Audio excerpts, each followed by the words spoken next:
యేసుక్రీస్తు నామములో మీకు మా శుభాభివందనములు. ఈరోజు దేవుని వాగ్దానము. దేవుని పోలిన వాడెవడునూ లేడు. ఆయన నీకు సహాయము చేయుటకు ఆకాశవాహనుడై వచ్చును. మహోన్నతుడై మేఘవాహనుడగను.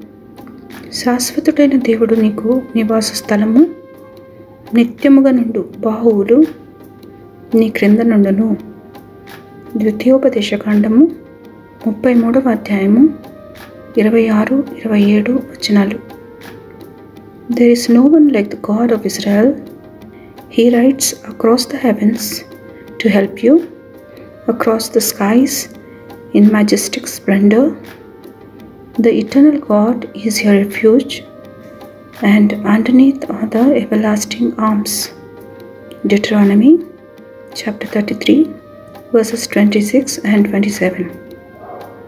ప్రార్థన. ప్రేమగల తండ్రి, ఆపత్కాలంలో మాకు సహాయకుడవై ఆదుకుంటున్నందుకై వందనాలు. మీ అదృశ్యమైన హస్తముతో మమ్మను తిననైన మార్గములలో నడుపుతూ మీ నిత్య ప్రేమను మాపై చూపుతున్నందులకై వందనాలు.